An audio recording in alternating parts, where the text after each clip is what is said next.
வாதாபி சக்கரவர்த்தி காஞ்சிக்கு வந்ததுல இருந்து 7 நாட்கள் ஒரே திருவிழா மாதிரி இருந்துச்சு.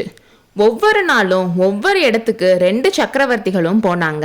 கோவில்கள், சிற்ப மண்டபங்கள், பௌத்த விகாரங்கள், கல்லூரிகள், மடங்கள்னு எல்லாத்தையும் பார்த்தாங்க. பழக பழக 2 பேருக்கும் நட்பு வளர்ந்துச்சு. இந்த நட்புனால வருங்காலத்துல 2 சாம்ராஜ்யத்துக்கும் பெருசா நல்லது நடக்கும்னு நினைச்ச மகேந்திர பல்லவர் அதை புலிகேசிக்கிட்டையும் சொன்னாரு.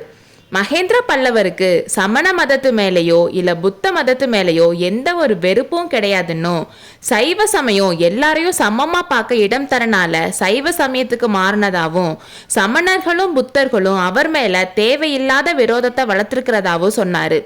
புலிகேசியும் அவருக்கு மத பற்றோ இல்ல மத வெறுப்போ எதுவும் இல்லைன்னு, ராஜ்யத்துக்காகத்தான் சமண முனிவர்களுக்கு அதிகமா இடம் கொடுத்துட்டு வந்ததாவும் சொன்னாரு. அப்போ புலிகேசி நாவுக்கரசர் ஐயாவை பார்க்க முடியுமான்னு கேட்டாரு. அதுக்கு, இந்த யுத்த காலத்துல நான் தான் இங்க இருக்க வேண்டாம்னு சொல்லி யாத்திரைக்கு அனுப்பிட்டேன், அவர் இப்போ இங்க இல்லைன்னு மகேந்திர சக்கரவர்த்தி சொன்னாரு. அப்போ புலிகேசி, பல்லவ நாட்டு மகா சிற்பியை கூட நான் பார்க்க முடியாதான்னு கேட்டதும், யாரை கேட்குறீங்கன்னு மகேந்திர பல்லவர் கேட்டாரு. ஆயனர்ன்றவரைத்தான்னு புலிகேசி சொன்னாரு. அவரை பத்தி உங்களுக்கு எப்படி தெரியும்னு மகேந்திர பல்லவர் வியப்பா கேட்டாரு. காட்டுக்கு நடுவுல ஒரு சிற்ப வீட்டை பார்த்தேன். அதுக்குள்ள உயிர் இருக்கிற பிராணிகள் எதுவும் இல்லை, ஆனா உயிர் உள்ள சிலைகள் நிறைய இருந்துச்சு. ரொம்ப அழகான நடன சிலைகள் இருந்துச்சு.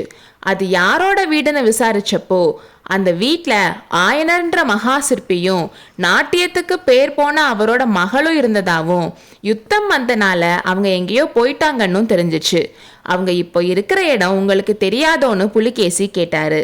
அவங்க இருக்கிற இடம் எனக்கு தெரியும், அவங்கள கூட்டிட்டு வர ஆட்களை அனுப்பியிருக்கேன். நாளைக்கு சபை கூடுறப்போ அவங்க வந்தாலும் வந்திருப்பாங்கன்னு மகேந்திர சொன்னதும் அதை கேட்டு புலிகேசி சந்தோஷம் அடைஞ்ச மாதிரி இருந்துச்சு. வாதாபி சக்கரவர்த்தி காஞ்சிக்கு வந்த 8ஆம் நாள் அவருக்கு ஃபேர்வெல் பார்ட்டி மாதிரி வைக்கிறதுக்காக சபை கூடி இருந்துச்சு.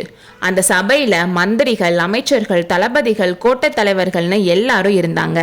அதே மாதிரி புலவர்கள், கவிஞர்கள், சங்கீத வித்வான்கள், சிற்பிகள்னு அவங்க ஒரு பக்கம் இருந்தாங்க.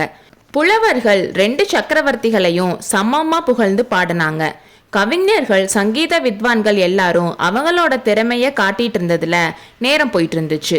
மகேந்திர பல்லவரோட கண்கள் அப்பப்போ வாசல் பக்கம் போயிட்டு வந்துட்டு இருந்துச்சு. கடைசியா அவர் உற்சாகமான குரல்ல அதோ வந்துட்டாங்கன்னு சொன்னப்போ பக்கத்துல இருந்த வாதாபி சக்கரவர்த்தி, யாரு, ஆயனரும் அவரோட மகளும் தானேன்னு கேட்டாரு. அப்போ உண்மையாகவே அவங்க 2 பேரும் உள்ள வந்துட்டு இருந்தாங்க. வாசல் படியை தாண்டப்போ சிவகாமியோட கால் வாசல் படியில இடறுச்சு. இது என்ன அபசகுணம்னு நினைச்சுக்கிட்டே சிவகாமி மானின் நடைபெற்ற மயிலை போல சபா மண்டபத்திற்குள் பிரவேசித்தாள். அடுத்த அத்தியாயத்தில் சந்திப்போம்.